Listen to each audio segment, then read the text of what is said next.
Pulang kami ke rumah orang tua suami karena banyak yang bertanya-tanya di mana keluarga kami. Saya pun belum pernah berkenalan dengan keluarga suami. Gimana ceritanya kamu nikah sama dia? Kamu belum kenal sama keluarganya itu. Gimana tuh ceritanya tuh? Kamu kawin lari. Gimana sih? Selama saya tinggalkan, suami pernah kena penyakit kencing nanah. Kencing nanah itu penyakit kelamin ya, itu penyakit itu ya kayak apa ya? Lion King tuh, raja singa, Simba, penyakit Simba. Apa memang saya tak pantas diratukan setelah perjuangan saya memilih suami dan menjauhi ayah kandung saya? Kamu udah terlanjur ya. Buat yang belum terlanjur jangan bucin-bucin banget ya sama orang. Curhat dari sahabat. Curhat sahabat. Saya mempunyai kesalahan sahabat. Saya juga curhat sahabat. Saya juga curhat sahabat jika saya diceraikan. Tapi kenapa sahabat curhat sahabat? Assalamualaikum, hai. Yang sudah pernah mampir ke channel ini, selamat datang kembali. Dan yang baru masuk ke sini, belum kenal sama saya, kenalin saya Iman, panggil aja Bang Iman.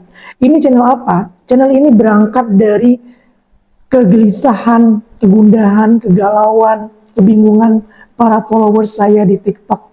Mereka DM ke saya, mereka curhat, terus saya jawab lewat video, dan ternyata makin kesini makin banyak yang DM, dan curhatannya makin panjang. Untuk identitas mereka, saya rahasiakan karena saya menjaga nama mereka kan. Dan biar kita lebih fokus ke masalahnya, bukan ke orangnya. Karena belum tentu mereka yang curhat ke sini, saya tanggapi dengan baik. Saya mendukung dia, belum tentu tuh. Bisa jadi curhat mereka itu adalah suatu kesalahan mereka sendiri. Saya akan berkata jujur ya, kalau salah, saya akan katakan salah, tapi kalau benar, saya akan katakan benar sesuai dengan pemahaman saya saat ini. Dan doakan saya nggak males belajar, biar saya itu bisa menjawab curhatan-curhatan dari kalian. Kalau misalnya kalian yang curhat sudah nonton di sini ya. Dan untuk teman-teman yang lain, silakan kalau misalnya mau curhat, ya ke DM aja di TikTok saya. Tapi sebelum itu kalian pastikan dulu kalian nggak ada lagi tempat cerita. Tapi kalau misalnya masih ada tempat cerita, cerita aja dulu di sana tuh, baru ke saya kalau misalnya nggak ada lagi, ya. Kayaknya kita mulai aja ya di curhat kali ini. Kita sebut aja namanya, yang belum siapa ya namanya ya. Namanya Siska, ya karena ini sudah baca sedikit tadi, ini perempuan ya. Assalamualaikum warahmatullahi wabarakatuh. Waalaikumsalam warahmatullahi wabarakatuh. Siska, bolehkah saya bercerita di sini? Ya. Ini saya baca ini. Saya seorang ibu 2 anak. Umur saya 32 tahun. Anak pertama 13 tahun. Kedua 10 tahun. Suami 38 tahun. Oke. Rumah tangga sudah hampir 15 tahun. Masya Allah. Awal pertama rumah tangga kami seperti rumah tangga lainnya. Bahkan sangat sulit. Oke. Menikah cukup di atas kertas, bukan di KUA. Oh, nikah siri ya. Belajar jauh dari keluarga, malah mendekati teman-teman masa sekolah. Suami di Lampung. Suami orang yang gaul, sedangkan saya hanya wanita meranjak yang sangat mencintai suami saat itu. Oke. Baru-baru menikah saat di Lampung, suami gengsi mau bekerja. Gengsi gimana? Justru orang yang sudah menikah itu nggak ada gengsi-gengsian lagi ya. Nggak ada, udah hilang urat malu tuh kalau udah nikah. Kerjanya hanya pergi pagi, pulang maghrib, dan membawa 1 bungkus nasi untuk makan bersama. Maaf ya, kucing saya lagi birahi. Abaikan suara dia, kita fokus ke sini. Lama-lama uang pun habis, dan saya diberi mangga mentah curian untuk makan. Jelas suamimu nggak ngerti agama ya, karena dia berani ngasih makanan haram ke istrinya tuh. Kan bisa kerja ya, bisa minta. Sisa uang dibeli beras untuk dibuat bubur. Oke, saya pun disuruh pulang ke Palembang dengan jual HP saya sendirian. Oh, orang Palembang. Sama kayak saya nih, saya orang Palembang juga. Padahal saya tidak kenal daerah Lampung. Karena cinta juga. Saya turun dari kereta dan pulang ke tempat suami saya tadi. Suami saya kumpul-kumpul malam dengan teman-temannya, mabuk-mabukan, sedangkan saya kelaparan saat itu. Betapa saya cinta dengannya. Saya tuh bingung ya. Siska, saya bingung. Suami kamu mabuk-mabuk kan. Dia gengsian kerja. kamu bilang betapa cinta padanya. Pindahlah kami ke daerah selain Lampung, Prabu Mulih. Prabu Mulih itu Sumatera Selatan ya, masih Palembang juga. Di sana ada kenalan saya, teman biasa. Kami menumpang hidup di sana selama 2 minggu. Suami ikut-ikutan saja bekerja, walau tidak menghasilkan uang. Karena ada rumah dari bambu di dekat sana yang kosong, kami disuruh tinggal di situ. Benar-benar lantai tanah, atap jerami, masak pakai kayu bakar. Sungguh walaupun seperti itu saya bahagia. Kamu bahagia atau gimana caranya? Hah? Kamu bucin banget ya sama suami kamu. Dia kalau misalnya dia pekerja keras ya, memang rezekinya lagi dibatasi sama Allah, itu mesti wajar tuh kamu bahagia sama dia ya. Tapi kalau ini bahagia dari mana nih? Akhirnya meminjam beras dengan tetangga. Suami bekerja kenek bangunan sama orang, bagus. Iya, kerja apa aja ya, rezeki datang pasti, pasti ya. Kalau gerak 1 minggu bekerja, saya hamil, alhamdulillah. Tapi akhirnya pindah lagi menumpang dari warung orang karena merasa punya rumah yang kami tempati. Karena yang merasa punya rumah yang kami tempati tidak suka melihat suami bekerja kuli. Mereka ingin kami hidup untuk makan saja. Dia nggak suka lihat orang maju ya.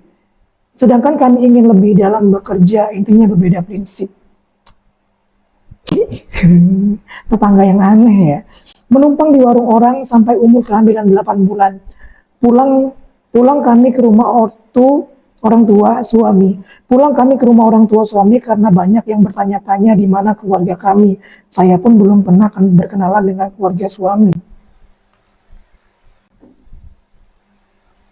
Gimana ceritanya kamu nikah sama dia? Kamu belum kenal sama keluarganya itu, gimana tuh ceritanya tuh? Kamu kawin lari, gimana sih? Bentar, saya mana tadi? Nah, keluar lagi.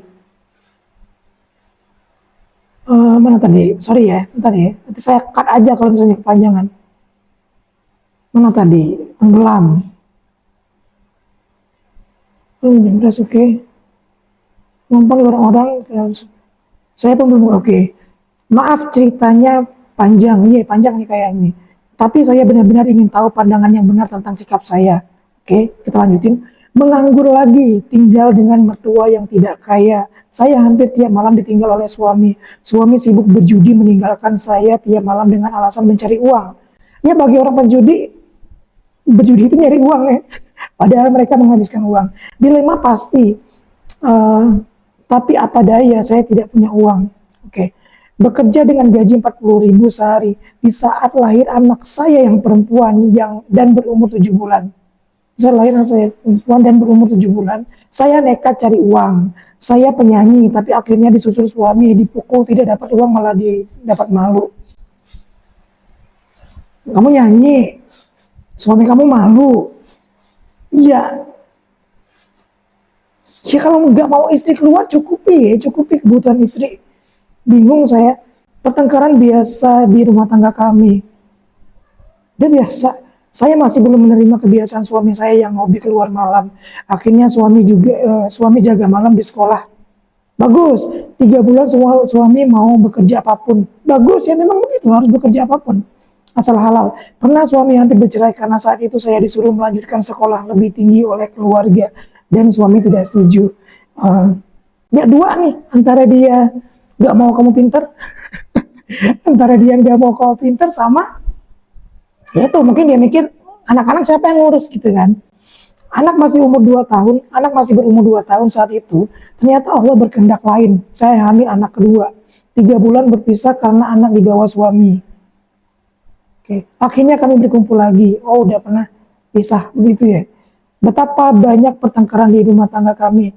Tapi belum ini puncaknya. Ibarat yang kemarin-kemarin hanya cemilan saja. Cemilan itu harusnya kentang ya, kentang goreng. Gak saya bercanda. Kok beribut kalian jadi cemilan ya. Mulailah suami bekerja jadi penjaga malam di PT. Anak pertama mulai TK, suami mulai narkoba. Tuh, dia nggak bisa pegang duit nih. Tak peduli dengan saya yang butuh figur seorang suami. Tidak pernah diberi nafkah batin. Jarang mengantar saya ke sekolah anak, padahal saya kerepotan mengurus anak yang masih kecil dan yang TK. Sedih, menangis, saya butuh dukungan tapi tak ada dari suami saya. Suami sibuk dengan kehidupannya sendiri. Saat TK, anak saya yang perempuan harus rawat jalan ke rumah sakit tiap bulan karena terkena kejang akibat demam. 1,5 tahun saya harus bolak-balik sendiri dengan 2 anak yang lincah, perempuan dan laki-laki, dari pagi sampai siang menunggu dipanggil dokter. Dia kemana? Hanya 1 tahun, suami tidak diperpanjang kontrak lagi. Oh, dia waktu itu lagi kerja di situ ya, jadi nggak bisa nemenin kamu. Hanya 1 tahun, suami tidak diperpanjang kontrak lagi dan mencari pekerjaan lagi. Cobaan lagi, cobaan lagi. Saat anak kedua saya sekolah TK, suami selama 1 tahun berhubungan dengan mantan SMA-nya di Lampung. Hebat banget suami kamu ya, Siska. Mantan yang paling tak bisa dia lupakan, yang selalu dia ungkit di saat baru-baru menikah. Kamu tahu nggak dia punya mantan dan dia belum move on dari mantan itu? Ya udah, nggak usah jadiin penyesalan ya, kamu udah nikah sama dia. Tapi untuk teman-teman yang lain kalian ya, jangan menikah sama orang yang belum selesai sama masa lalunya. Jangan menikah sama mereka ya, mereka yang belum selesai sama masa lalunya. Saya tahu suami saya sangat rutin di Lampung, seminggu sekali, bahkan lebih menginap di penginapan dengan mantannya saat sekolah. Sedih ya Allah, saya tidak bisa menggantikan sosok mantannya. Nah, 3 hari 3 malam saya tidak makan, tidak minum, meremuk hati saya. Saya yang berjuang setengah mati dengannya tak pernah dihargai dengan pengorbanan saya. Sampai saat ini, pengorbanan saya sampai saat ini. Mengapa saya tetap yakin suami tak akan pernah mencintai saya seperti saya mencintainya? Tidak pernah suami halus berkata dengan saya, KDRT itu sudah biasa di hidup saya. Gini ya, saya tuh salut loh. Salut, kalian itu sabar apa bodoh untuk perempuan-perempuan yang bertahan di dalam rumah tangga, suami-suami yang KDRT. Saya tuh, kalian tuh sabar atau bodoh itu beda tipis lah. Sampai oke. Suami cuek dengan pekerjaan rumah saya. Subuh saya sudah harus bangun untuk ke sungai mencuci dan menyiapkan sarapan anak dan suami saya. Di tahun 2021 saya pergi bekerja jauh ke Jambi. Saya bertekad benar-benar mencari uang. 10 bulan saya bekerja, bahkan kelulusan anak saya yang perempuan saya tidak datang. Saya tak punya HP untuk menghubungi anak. Agustus 2022, anak saya laki-laki berulang tahun. Saya ingin pulang dengan membelikan HP untuk anak saya dua-duanya. Pekerjaan sudah lancar, alhamdulillah. Ada uang, alhamdulillah. Saya ingin melihat buah hati saya, tapi apa yang saya dapat anak saya kurang terurus. Sedih saya merasa berdosa saat pulang. Anaknya di mana waktu kamu itu? Menangis ya Allah, tertampar menelantarkan anak rasanya.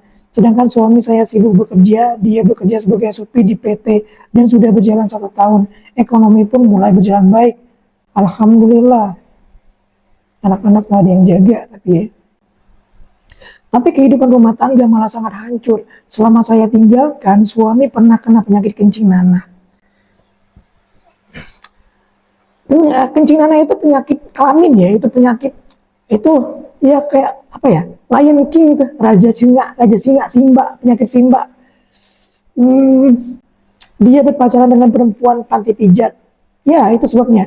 Narkoba, bahkan sering kumpul-kumpul di rumah. Kata orang bawaan narkoba. Di rumah kata orang bawaan narkoba, suami saya sangat tidak mempedulikan saya. Parah sudah kesedihan saya. Saya bertekad untuk berhenti bekerja dan hanya mengurus rumah tangga karena melihat anak yang benar-benar tidak terurus. Saya selalu menyalahkan diri saya dengan keadaan tersebut. Kamu boleh menyalahkan diri kamu sebagai suatu introspeksi ya, bukan menyalahkan, benar-benar menyalahkan sampai kamu itu terpuruk, enggak begitu. Saya menyalahkan diri saya dengan keadaan tersebut. Tidak akan saya sia-siakan anak dengan mencari uang. Oke. Tapi suami saya berubah kini. Semenjak 10 bulan kepergian saya, banyak hal yang ditutupi dengan saya. Saya pernah mengopi WA-nya, menghidupkan setelan lokasi di HP-nya dan ketahuan. apa nih, selingkuh. 10 bulan ya nggak sama istri, susah bagi laki-laki bisa sama istrinya selama 10 bulan itu susah. Istri aja itu panjang nih jadinya nih. Istri aja dalam Umar bin Khattab itu pernah ngambil suatu keputusan, orang-orang yang pergi berjihad selama 3 bulan atau 4 bulan sekali mereka harus pulang untuk melayani istrinya. Itu perempuan tuh bisa menahan 3 sampai 4 bulan, apalagi laki-laki di bawah itu tuh 2 hari aja udah enggak, itu pusing kepalanya. Apa yang saya dapat dari WA dan lokasi seperti itu, intinya suami belum berubah, bahkan lebih parah dari dulu-dulunya. Sengsara kehidupan yang saya jalani dulu tidak membuat saya menangis, tapi sekarang bahkan bicara pun saya sering mengeluarkan air mata. Ya, saya turut prihatin ya, tapi saya nggak berhak menghakimi kamu, tapi saya mau ngasih tahu kamu, ya itu tadi, antara sabar dan bodoh itu beda tipis tuh. Sedihnya kehidupan saya dulu lebih menyakitkan dengan kehidupan sekarang. HP-nya pun percuma saya lihat, takkan ada jejak cat atau apapun. Dan saya pun tidak mau lagi memeriksa HP-nya. Oke. Pedihnya saya, tak pernah suami peduli dengan saya. Saya hanya ingin dia lebih memperhatikan saya lebih dari mantan terindahnya. Siapa sih mantannya ini? Apa memang saya tak pantas diratukan setelah perjuangan saya memilih suami dan menjauhi ayah kandung saya? Kamu udah terlanjur ya. Buat yang belum terlanjur jangan bucin-bucin banget ya sama orang. Tak pernah saya dapatkan kado kecil dari sedikit saja perhatiannya, walau kado itu hanya tulisan, mungkin saya orang yang paling bahagia. Bertahan, entah sampai kapan bertahan.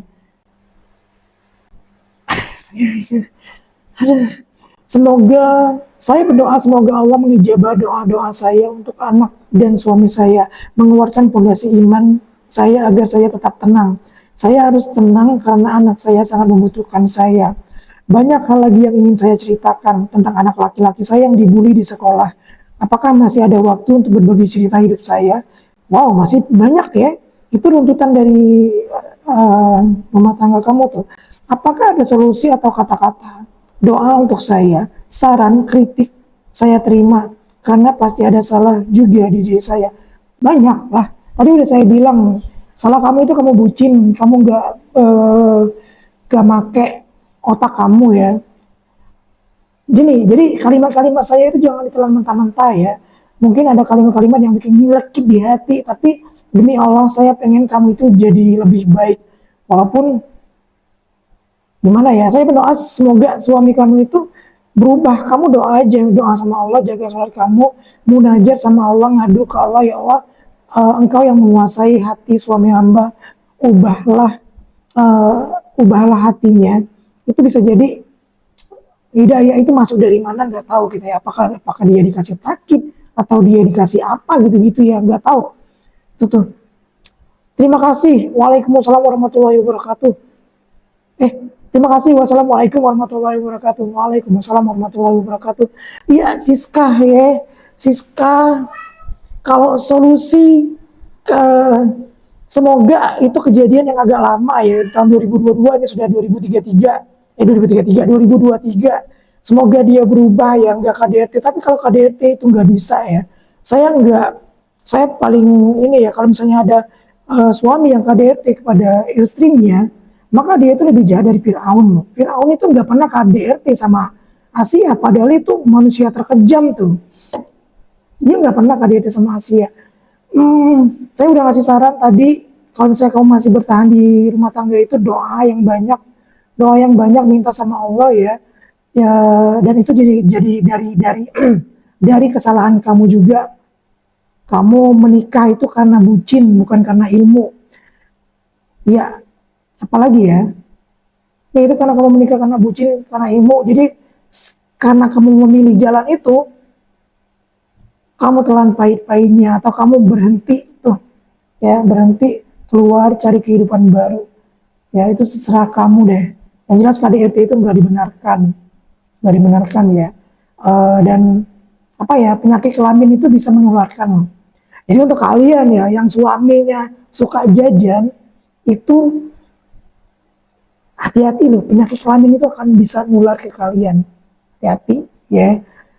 Saya kira sampai situ aja ya Siska. Saya mohon maaf kalau misalnya tanggapan saya tidak memberikan apa-apa, tapi semoga dari teman-teman yang nonton ini mereka bisa ngasih suatu pandangan lain dari yang saya ya, yang saya sampaikan tadi. Dan begitulah teman-teman ya, pernikahan itu gak seindah ya. Kalian mungkin nikah karena cinta, tapi menjalaninya itu beda tuh. Karena setan di luar pernikahan dan setan di dalam pernikahan itu beda. Setan di luar pernikahan tuh dia akan bisikin indah nih, indah nih, indah nih. Kayak film-film Korea, kayak drama-drama Korea yang percintaan itu ya. Tapi kalau misalnya sudah menikah itu beda ceritanya. Jadi neraka tuh. Pernikahan tidak dipertahankan dengan perasaan, tapi pernikahan dipertahankan dengan ilmu. Jadi belajar ilmu pernikahan. Saya kira sampai di sini dulu ya. Teman-teman jangan lupa like, subscribe, loncengnya dinyalain tuh. Karena ke depan insya Allah saya akan bacain lagi curhatan-curhatan selanjutnya. Dan sekali lagi Siska, saya mohon maaf lahir batin, saya nggak bisa ngomong banyak ya. Itu makanya tadi saya bilang kamu itu beda tipis antara kamu itu orangnya sabar, tangguh, dan bodoh. Itu beda tipis kamu tuh di sana. Ya, sekian untuk curhatan yang pertama. Saya lihat dulu waktunya masih panjang apa enggak. Kalau misalnya ini udah panjang videonya, saya akhiri sampai sini. Tapi kalau enggak, saya akan lanjut ke curhatan yang kedua. Ya, ya udah itu aja. Wassalamualaikum warahmatullahi wabarakatuh. Sehat-sehat kalian semuanya, sehat imannya, sehat badannya, sehat mentalnya, dan sehat finansialnya. Dah. Curhat dari sahabat. Curhat sahabat. Saya mempunyai kesalahan sahabat. Saya juga curhat sahabat. Saya juga curhat sahabat. Jika saya diceraikan. Curhat sahabat. Tapi kenapa curhat sahabat? Curhat sahabat.